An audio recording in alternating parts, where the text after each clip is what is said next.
ಎಲ್ರಿಗೂ ನಮಸ್ಕಾರ. ನಾನು ಅನಿಲ್. ನನ್ನ ಯೂಟ್ಯೂಬ್ ಚಾನಲ್ಗೆ ಸ್ವಾಗತ. ಇವತ್ತಿನ ಈ ವಿಡಿಯೋದಲ್ಲಿ ನಮ್ಮೂರಿನಲ್ಲಿರುವಂತಹ ಕೆಂಚಮ್ಮನ ದೇವಸ್ಥಾನದ ಬಗ್ಗೆ ತೋರಿಸ್ತೀನಿ. ಈ ದೇವ್ರು ಯಾವ ರೀತಿ ಇದೆ, ದೇವಸ್ಥಾನ ಯಾವ ರೀತಿ ಇದೆ. ಕೆಂಚಮ್ಮ ಅಂತಂದರೆ ಮೈಸೂರಿನಲ್ಲಿ ಚಾಮುಂಡೇಶ್ವರಿ ದೇವಿ ಐತಲ್ಲ, ಅದರದ್ದು ಇನ್ನೊಂದು ಅವತಾರ ಅಂತ ಹೇಳ್ಬೋದು. ಇವಾಗ ದೇವಸ್ಥಾನ ತುಂಬ ಚೆನ್ನಾಗಿ ಕಟ್ಸಿದ್ದಾರೆ. ಅನ್ನದಾನ ಎಲ್ಲ ಮಾಡ್ತಿದ್ರು, ಇವಾಗ ನಿಲ್ಲಿಸಿದ್ದಾರೆ. ಬಟ್ ಅದಾದಮೇಲೆ ಇಲ್ಲಿ ಮುಂಚೆ ದೇವಸ್ಥಾನ ಇರಲಿಲ್ಲ. 8-10 ವರ್ಷದ ಮುಂಚೆ ಇರಲಿಲ್ಲ. ಇವಾಗ ಎಲ್ಲರೂ ಸೇರ್ಕೊಂಡು ಕಟ್ಟಿಸಿ ತುಂಬ ಚೆನ್ನಾಗಾಗಿದೆ. ಹಂಗಾಗಿ ಇದನ್ನು ತೋರಿಸ್ಬೇಕಂತ ಅನ್ನಿಸ್ತು, ತೋರಿಸ್ತಿದ್ದೀನಿ. ನೋಡಿ, ರಾತ್ರಿ ಆಗಿರೋದ್ರಿಂದ ಹಿಂಗೆ ಕಾಣಿಸ್ತದೆ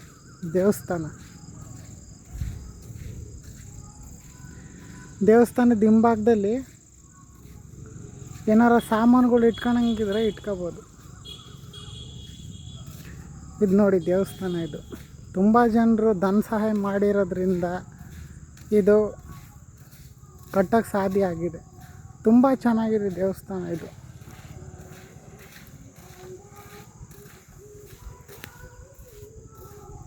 ಯಾವ ಊರಿನಲ್ಲೂ ಇಂಥ ದೇವಸ್ಥಾನಗಳಿಲ್ಲ, ಹಳ್ಳಿಗಳಲ್ಲಿ.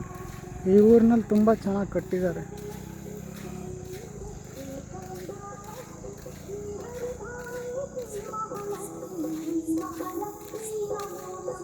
ಇದು ಬಂದು ಕಟ್ಟೆ. ಇದು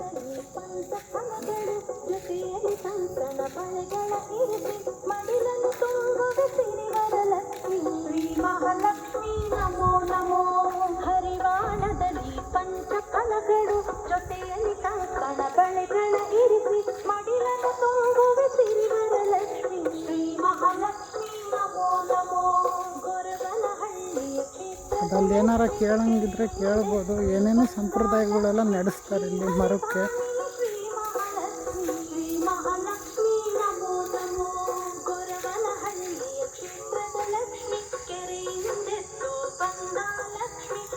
ರಾತ್ರಿ ಆಗಿರೋದ್ರಿಂದ ಈ ಥರ ಕಾಣಿಸ್ತಾ ಇದೆ. ಸ್ವಲ್ಪ ಬೆಳಗಾಗಿದ್ರೆ ಇನ್ನೂ ಚೆನ್ನಾಗಿ ಕಾಣಿಸೋದು.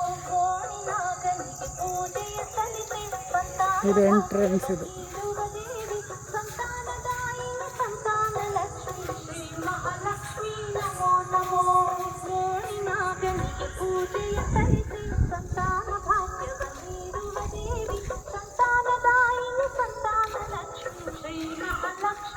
ಇದು ಒಳಗಡೆ ಕರ್ಕೊಂಡು ಹೋಗ್ತೀನಿ. ದೇವಸ್ಥಾನ ಹೆಂಗಿದೆ ಅಂತ ನೋಡಿ.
ಇದು ಮೊದಲನೇ ದೇವ್ರು ನೋಡಿ, ಕೊಲ್ಲಾಪುರದ ಮಹಾಲಕ್ಷ್ಮೀ ದೇವಿ ಅಂತ.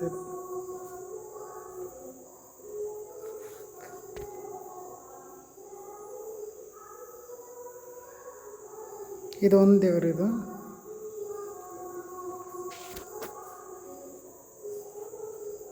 ಇದೇ ಕೆಂಚಮ್ಮ ದೇವಿ ಅಂತ. ಇದು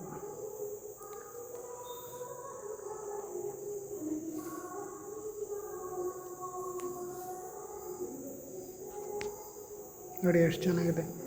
ಪ್ರತಿದಿನವೂ ಹೊಸ ಹೊಸ ಹಾರಗಳೆಲ್ಲ ಹಾಕ್ತಾರೆ ಇಲ್ಲಿ. ಒಂದಿನ ಹಾಕಿದ ದಾರ ಇನ್ನೊಂದು ದಿನ ಹಾಕೋದಿಲ್ಲ, ಹೂಗಳನ್ನ. ಇದು ಇನ್ನೊಂದಿದು ಗೌರವ ಸಂದ್ರ ಮಾರಮ್ಮ ದೇವಿ ಅಂತ. ಇದು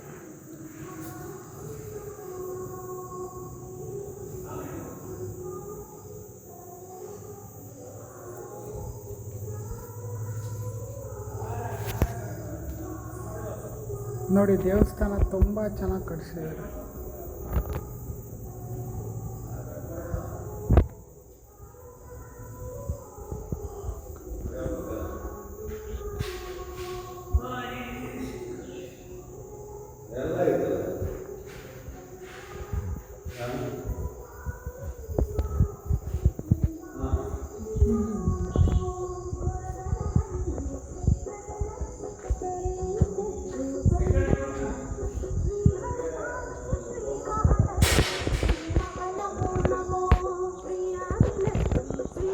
ಇದು ನಮ್ಮೂರಿನಲ್ಲಿರೋ ಕೆಂಚಮ್ಮ ದೇವಸ್ಥಾನ ಇದು. ಮತ್ತು ಆಮೇಲೆ ಎಲ್ರಿಗೂ ಒಳ್ಳೆಯದಾಗಲಿ ಈ ದೇವರಿಂದ. ನಿಮ್ಮ ಮನೆಯಲ್ಲಿ ಅಭಿವೃದ್ಧಿ ಆಗಲಿ, ನೀವೇನೇನು ಅಂದ್ಕೊಂಡಿದ್ದೀರಾ, ನಿಮ್ಮ ಆಸೆ ಆಕಾಂಕ್ಷೆಗಳು ಕನಸುಗಳು ಎಲ್ಲದೂ ಒಳ್ಳೆಯದಾಗಲಿ. ಮತ್ತು ಆಮೇಲೆ ಈ ವಿಡಿಯೋ ನಿಮ್ಗೆ ಇಷ್ಟ ಆಗುತ್ತೆ ಅಂತ ಅಂದ್ಕೊಂಡಿದ್ದೀನಿ. ಮತ್ತು ಆಮೇಲೆ ಈ ವಿಡಿಯೋನ ನಾನು ಇಲ್ಲಿಗೆ ನಿಲ್ಲಿಸ್ತಾ ಇದ್ದೀನಿ. ಈ ವಿಡಿಯೋ ಯಾರಿಗಾರು ಇಷ್ಟ ಆದರೆ ಲೈಕ್ ಕಮೆಂಟ್ ಮಾಡಿ. ಮತ್ತು ಆಮೇಲೆ ನೆಕ್ಸ್ಟ್ ವಿಡಿಯೋದಲ್ಲಿ ನಾನು ಬೇರೆದ್ರ ಬಗ್ಗೆ ಮಾತಾಡ್ತೀನಿ, ಬೇರೆ ವಿಷಯ ತಗೊಂಡು. ಈ ವಿಡಿಯೋ ನಿಮ್ಗೆ ಇಷ್ಟ ಆಗುತ್ತಂತ ಭಾವಿಸಿ ನಾನು ಮಾಡಿದ್ದೀನಿ. ಮತ್ತು ಆಮೇಲೆ ಯಾರ್ಯಾರು ನನ್ನ ಯೂಟ್ಯೂಬ್ ಚಾನಲ್ಗೆ ಸಬ್ಸ್ಕ್ರೈಬ್ ಮಾಡ್ಕೊಂಡಿಲ್ಲ ದಯವಿಟ್ಟು ಸಬ್ಸ್ಕ್ರೈಬ್ ಮಾಡ್ಕೊಳ್ಳಿ. ಎಲ್ರಿಗೂ ಧನ್ಯವಾದಗಳು. Thank you so much.